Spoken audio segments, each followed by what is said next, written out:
West Indies versus England ஓட T20 match இப்போ தான் ஜஸ்ட் முடிஞ்சது. ஒரு பயங்கரமான மேட்ச். மதியம் சவுத் ஆஃப்ரிக்கா, ஆப்கானிஸ்தான் மேட்ச் எல்லாம் பார்த்துருப்பீங்க. நைட்டு இந்த மேட்ச் சரி ஓகே வெஸ்ட் இண்டீஸ் வந்து டேபிள டர்ன் ஓன் பண்ண போறாங்க அப்படின்னு நினச்சிட்டே இருந்தேன். அதே மாரி பயங்கரமா பண்ணியிருக்காங்க. இந்த இங்கிலாந்து வழக்கம் போல எல்லாருமே ஹாரி ப்ரூக்க வந்து பயங்கரமா ரேட் பண்ணீங்க. நான் நம்மளோட ப்ரிவ்யூலே சொல்லியிருந்தேன். ஹாரி ப்ரூக் அந்த அளவுலாம் ஆட மாட்டாரு. கண்டிப்பா சோக் ஆவாருன்னு சொல்லி. அந்த குடுகேஷ் மோட்டி பயங்கர இம்ப்ரெசிவ். அகில் ஹுசைன் கூட தான் அவர் வருவார். ஒரு மாரி லெஃப்ட் ஹேண்ட் ரவீந்திர ஜடேஜா மாரியான பவுலர்.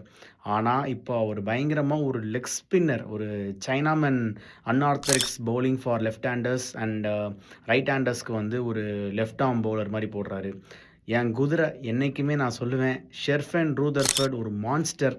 பொலார்ட் மாரியான ஒரு பிளேயர் அவரு. அவரு பயங்கரமா ஆடி இன்னைக்கு அடிச்சு குடுத்துருக்காரு.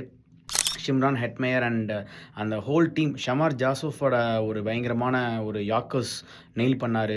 ஸோ கம்பெனிலே ஒரு வெஸ்ட் இண்டீஸோட கலெக்டிவ் விக்ட்ரி இந்த பர்டிகுலர் மேட்ச்சில். ஸோ இந்த சீரீஸ் வெஸ்ட் இண்டீஸ் வந்து ஒரு செமிக்குள்ளே த்ரூ ஆயிடுவாங்கன்னு நான் பயங்கரமாக ஹோப் பண்ணுறேன். ஏன்னா பயங்கரமாக ஆடிட்டு இருக்காங்க. ஒரு டீமாக சூப்பராக ஆடிட்டு இருக்காங்க. So kudos to west Indies and England வழக்கம் போல் ஏதாவது இன்னும் மிச்ச மேட்ச் ஜெயிச்சா சூப்பர் 8க்குள்ளே வரலாம். அப்படி இல்லைனா வழக்கம் போல் இதோட பொட்டியை கட்டிட்டு கிளம்ப வேண்டியதான். ஓய்வாடி பழைய